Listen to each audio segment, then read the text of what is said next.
So the first framework we're going to talk about is jobs to be done. So what is it? There's an official definition, and you can go Google it. I read it. I had it on the slide. It didn't actually make a lot of sense to me. So I was like, let me just add my definition. So my definition of jobs to be done is it's the approach of understanding the user's needs and feelings as the first step in creating a solution for them. Often by asking, what job is the user trying to do here?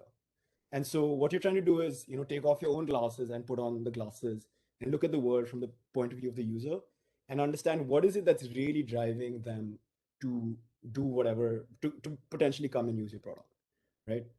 That's all it is. It's what is the user really trying to do here is the question that you keep asking. And that's pretty much all jobs to be done is. It sounds really simple, but it's really, really powerful. So let's talk about some, stories in which it's worked really well. So Jobs to be Done was figured out by these three people, and one of them has this really nice presentation, which is linked here, which you can watch later.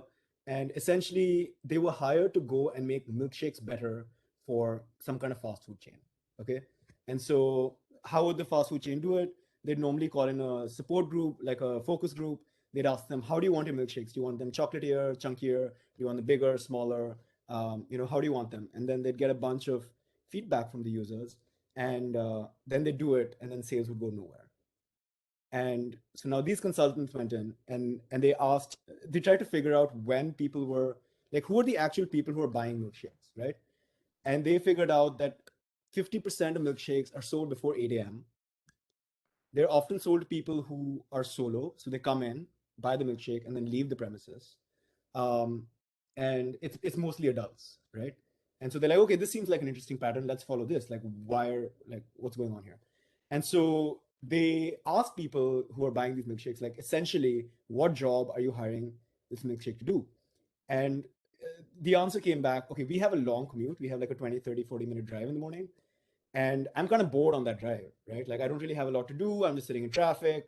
I have one hand free. And by the time I get to the office, I'm kind of hungry, right? And so, uh, and then the other question that the consultants asked was, who else have you hired to do this job? And why did that work or not work? And so the response came back, oh, we hired a banana, but that didn't work. Like, I was like hungry by 7:30 again. I hired like a donut, but I got sugar all over my face. It's like crumbed. So that didn't work for me. I tried a bagel, but you have to like, hold it between your knees to get like your jam or cream cheese on it. That didn't work. Um, and so what they were able to discover is there were two jobs that they were hiring this milkshake to do. One was to entertain them and just give them something to do while they drove. And the other one was to make them kind of full so they're not hungry by the time they get there, right? And by interrogating what else they had hired to potentially do this job, they could figure out what parameters were important for the user, what their needs were, and what could make a potentially more successful milkshake. So now that you know that your job is to entertain and kind of satisfy, you can easily make more product improvements, right? Like, so you can imagine that the user is kind of fairly rushed when they're coming for the milkshake. Can you make sure the machines are never broken? I found so many memes about like broken McDonald's milkshake machines while I was looking for these images.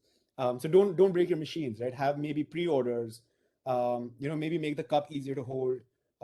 Something like that. Like, once you understand what job the user's trying to do, you understand what parameters they're judging your solution on, and then it becomes much easier rather than saying, "Oh, what would you like this to be?" in an arbitrary sense.